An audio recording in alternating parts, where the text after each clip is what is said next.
سلام رفقا، حالتون چطوره؟ خوش اومدید به یه داستان دیگه. قبل از اینکه بریم سراغ داستان ممنون میشم که حتما دکمه لایک ویدیو رو بزنید. بدون معطلی بریم سراغ تعریف کردن داستان امروز. سلام، امیدوارم حالتون خوب باشه. قصد دارم یه ماجرایی رو واسهتون تعریف کنم که شنیدنش قطعا خیلیاتون رو نجات میده. امیدوارم هیچ جوونی مثل من اینجوری خام نشه. اگه بخوام همه چیز رو واسهتون تعریف کنم اینجوری میشه. حدوداً 2 سال پیش منم مثل هر پسر جوونی توی این دور و زمونه همش 8 گرون 9 بود. کنکورم رو بد جور خراب کرده بودم. عملاً هیچ چیز دندونگیری قبول نشدم. بابام قاطی کرده بود که من این همه پول خرج تو کردم، چرا باز هیچ چیز خوبی قبول نشدی؟ کلی چک واسه شهریه پیش دانشگاهیم داده بود به این امید که من دانشگاه دولتی قبول میشم کمک خرجش. کار درست حسابی هم که نداشتم. دیدم کنکورمو که گند زدم، گفتم بذار لاغر بگردم دنبال کار پولساز باشه. افتادم توی خیابون دنبال کار، ولی کار که نریخته روی زمین من برم بردارم. هیچی گیرم نیامد. به پیشنهاد یکی از فامیلا رفتم دانشگاه علمی کاربردی، به صورت فراگیر و پولی ثبت نام کردم که فامیل دست از سر کچلم بردارن. پول اونم بساط شده بود. سر همین که توی فامیل اعلام کردم دانشگاهم فلان جاست و نزدیکمه، عمه هم به قدری حسودی کردن که مات مونده بودم. همیشه منو با پسراشون مقایسه میکردن و چشم نداشتن هیچی از ما ببینن، حتی دانشگاه پولی رو. اون شب توی ماشین پدرم و مادرم به قدری بد دعوا کردن که پدرم حواسش پرت شد و به یه نفر زد. وقتی از ماشین پیاده شدیم هیچکی نبود. هنوز سکوت سرد اون شب و یادمه. ما تو مبهوت بودیم که آخه این کی بود؟ کجا افتاده بنده خدا؟ ولی هیچ کس دورور ماشین نبود. پدرم میگفت خودم دیدم، لباسای سیاه بود، انگار که یه عبای سیاه هم داشت و حتی پرت شد روی شیشه، ولی هیچ اثری از آثارش نبود. من و مادرم که تشخیص دادیم عمه های فلان شدم، باز واسه ما دعا گرفتن. بعیدم نبود همین دانشگاه پولی که اینا چشم نداشتن ببیننش واسه ما بساط شده بود. سر ماه بابا یه پول جزئی میذاش کف دستم که همش هم میشد خرج کرایه رفت آمد به دانشگاه. دیگه شهریه ها و پولای قلمبه رو اگه ازش میخواستم تو خونمون آشورایی به پا میشد. رفتم اینا رو واسه رفیقم تعریف کردم. اونم در جواب بهم گفتش چرا نمیای شرکت ما کار کنی؟ درآمد آنچنانی نداره ولی اونقدری هستش که دیگه از ننه بابات پول نخوای.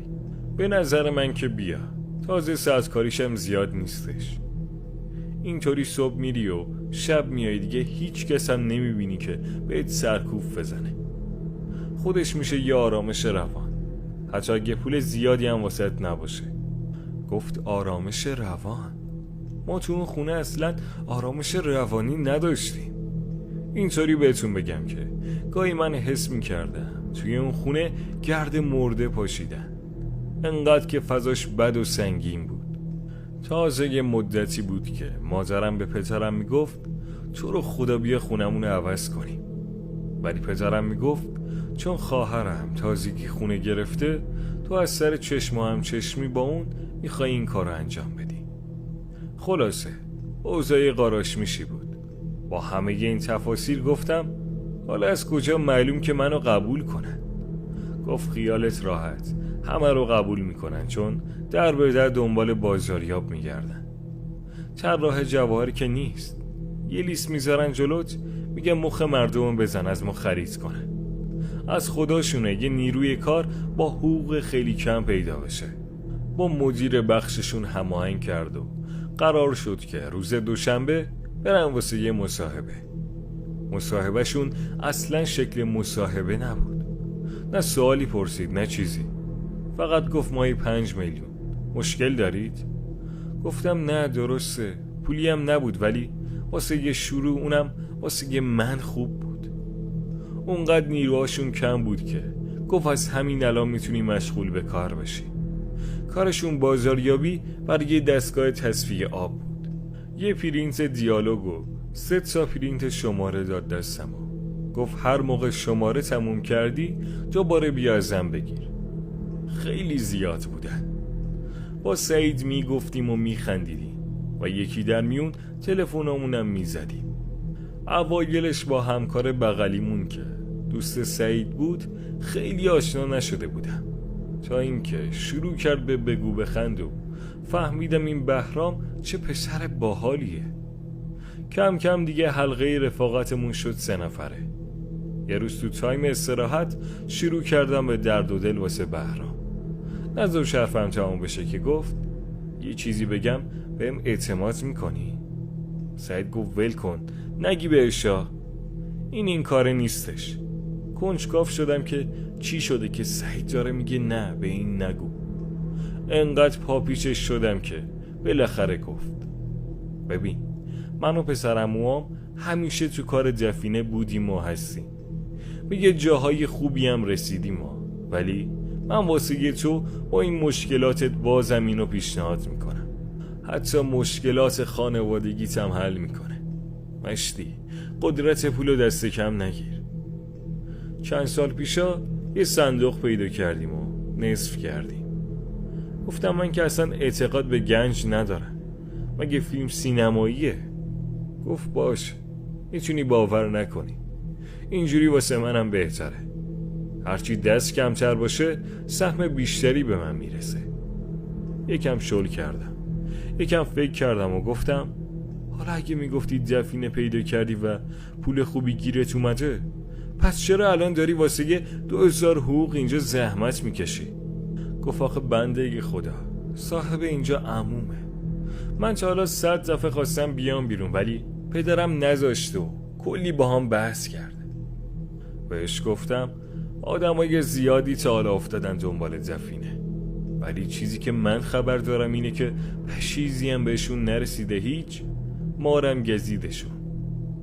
گفت همه دفینه ها که مار ندارن و چون بلد نیستن یه دستگاه میخرن و میبرن توی بیابون، منتظر بوق بوق دستگاه میشن. و گفت من چند تا نقشه دفینه دارم. اینو دیگه چی میگی؟ مارم نداره و به سطح زمینم نزدیکه.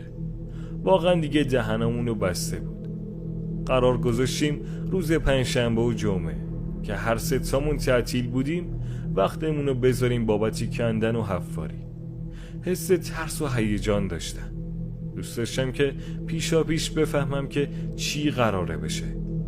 به بهرام توی راه گفتم خدا وکیلی چرا داری ما رو توی دفینه سهم میکنی؟ عقلتو از دست دادی؟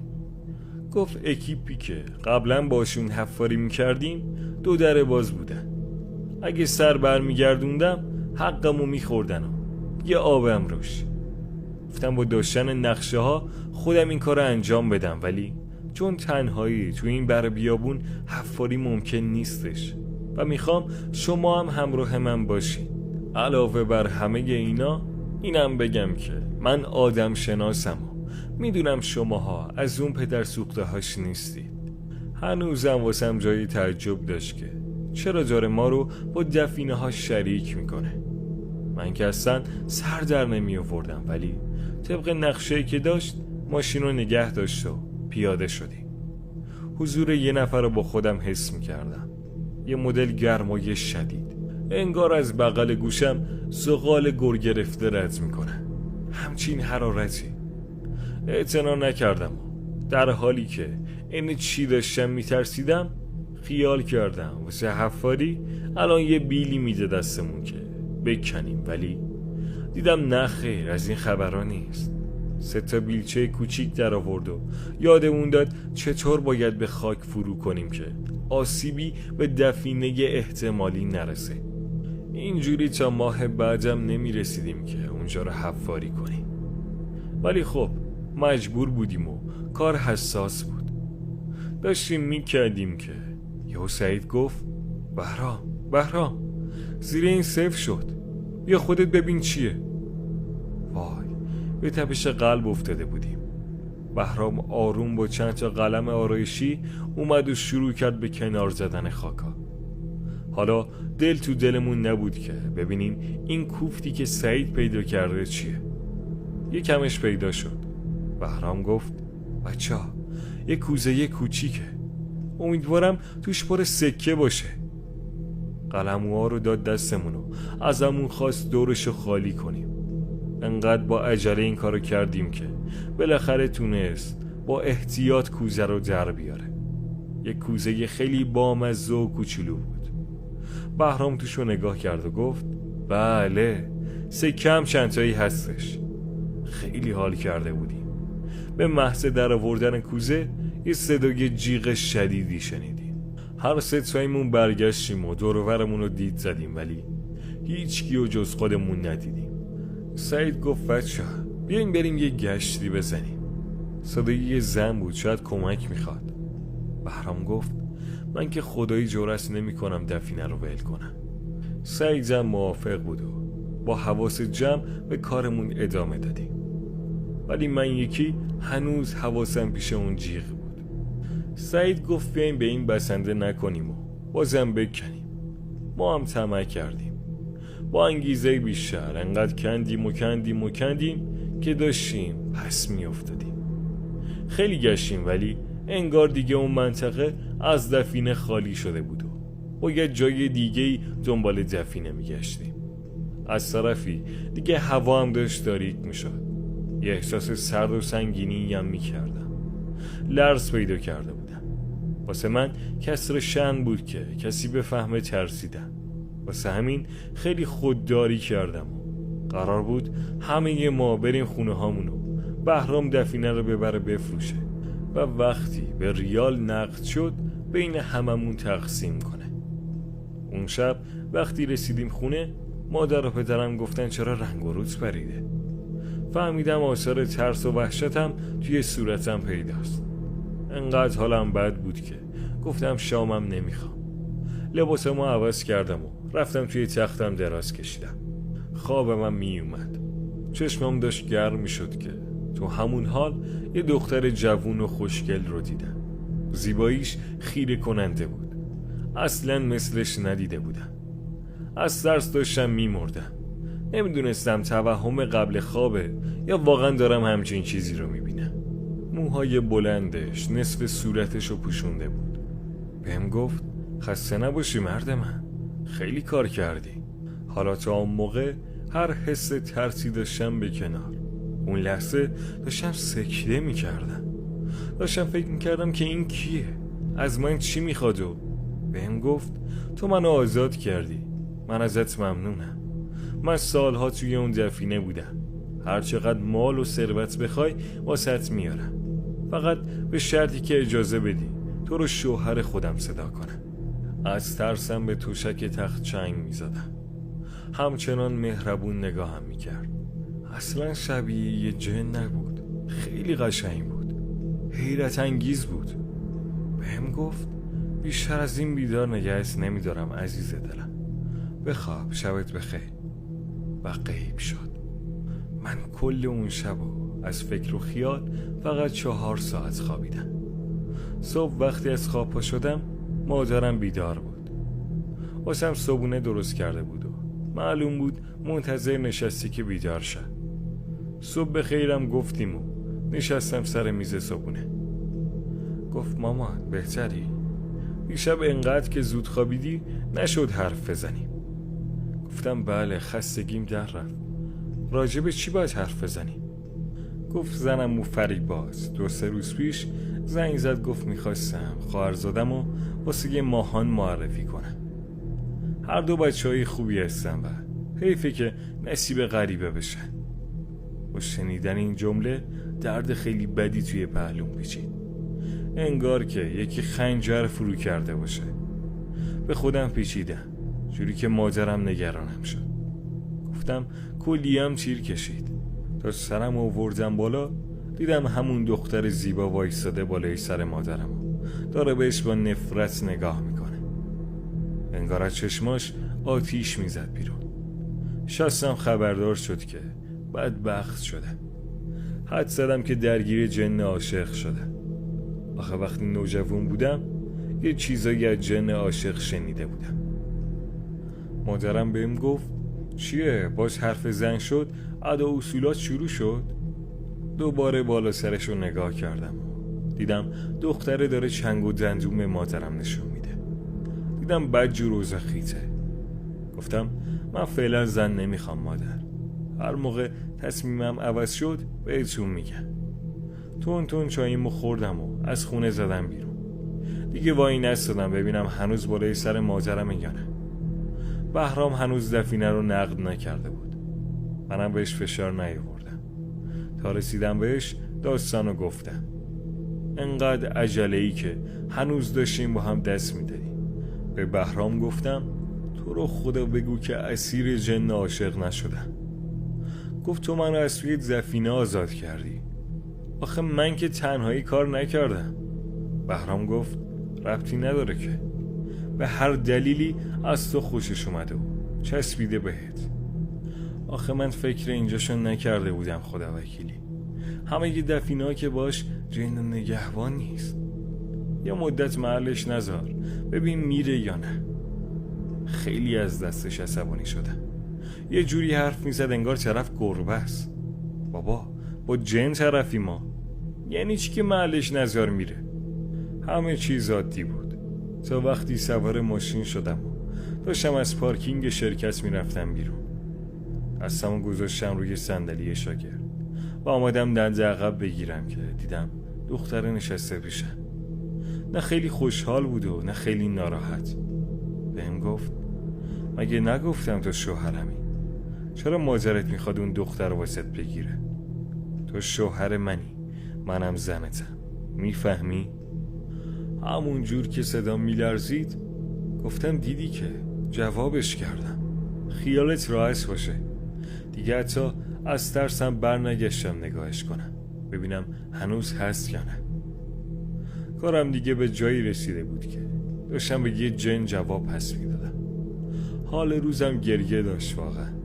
به سرای مردم زن میگیرن و زندگی تشکیل میدن. اینم از وضعیت ما. تو همین فکرها بودم که رسیدم خونه. وقتی رسیدم و از ماشین پیاده شدم دیدم نیستش. منم یه نفس راحت کشیدم. کلیدو انداختم توی در و رفتم داخل.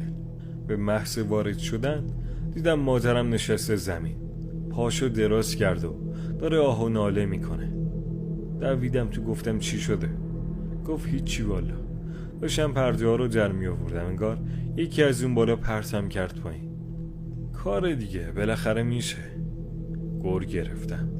خیلی از دستش عصبانی بودم. هرچی که بود حق نداشت به خانوادم آسیبی برسونه. همونطور که داشتم پای مادرم رو ماساژ میدادم گفتم مامان شما دعانویس میشناسید؟ گفت نه مادر من، دعانویس کجا بود؟ حالا واسه چی؟ اومدم فکر کنم ببینم از کجا شروع کنم. یهو باز دختره رو دیدم. عینه یه ببر زخمی داشت بهم نگاه میکرد. به ترسم غلبه کردم و شروع کردم از سیر تا پیازه داستان رو واسش تعریف کردم. سرم به شدت سنگین شده بود. انگار که مغزم توش اضافی بود و دلم میخواست بکنم و بندازمش اونور. مادرم با نگرانی به قرآن روی تاقچه اشاره کرد و گفت پسرم رونو وردار بیار. با وجود اون کتاب هیچ کس نمیتونه به تو آسیبی برسونه. رفتم قرآن براش آوردم. سر حوصله داشت ورق میزد و دنبال یه آیه میگشت ولی پیداش نمیکرد. از وقتی قرآن باز شده بود صورت دختر رو ندیدم. شایدم میترسید خودی نشون بده. بالاخره یه آیه نشونم داد و گفت خواهرت نوجوان که بود بهم گفتش همزاد داره. با خوندن این آیه اذیت و یه همزادش رفت شده دیگه رفت. تو هم شروع کن بخوندن. از همون لحظه شروع کردم بخوندن. انقدر خوندم که حفظش شدم. حتی شب موقع خوابم اذیتی نشدم. با آرامش خوابیدم. فردا صبح که رفتم سر کار دیدم بهرام 2 کیف بچه همراهشه. پرسیدم اینا چیه؟ گفت پولای نقد شده رو لول کردم دسته کردم و گذاشتم تو این کیف که کسی شک نکنه. یکی از اون کیفا رو داد بهم. برخلاف ظاهر کوچیکش خیلی سنگین بود. خودم رو کنترل کردم، به نفسم غلبه کردم و محکم پسش دادم. به یاد قیافه گر گرفته دختر افتادم. دختری که اول به نظرم زیبا و دلربا بود، ولی بعدش انقدر عصبانی به نظر می اومد که نمیتونستم حتی بهش نگاه کنم. به خدا که 100 سایه اون کیف به این تن لرزه ها نمیارزید، به یه لحظه استرسش هم نمیارزید. به قدری یادم مونده بود که تن و بدنم میلرزید. خودم هم از کاری که کردم تعجب کردم، اونم توی اون اوضاع قاراش میشه مالی. ولی ایمان داشتم که کارم درسته. حتی نمیخواستم یه لحظه بیشتر این زنیکه رو همراه خودم ببینم. وجودش سراسر شر بود. با صلابت محکم گفتم نمیخوام. من پولو نمیخوام. سهمم برای شما. برید خوش باشید. سعید و بهرام جفتشون با تعجب بهم خیره شدن. سعید بهم گفت یادت رفته 8 گرونوعت بوده؟ چی داری میگی؟ واسه من جوون مرد شدی؟ بیا بگیر سهمتو لوس بازی هم در نیار. صداشو یواش کرد و گفت مگه این پولا گیر هر کسی میاد؟ گفتم من تازه دارم از دست اون زنی که خلاص میشم. این پولا هم به واسطه اون داره به هم میرسه. سر تا سر واسه ای من شره. نمیخوام دوباره پای اون زن به وجود من باز بشه. سهم من واسه شما. هر چیزی که به اون زن ربط داشته باشه مال شما. من نمیخوام. انگار خیلی بدشونم نمیمد. خب بالاخره داشتم بهشون سود کلونی میرسوندم. از اون روز به بعد مثل همه جوونهای جامعه میرم سر کار و میام خونه.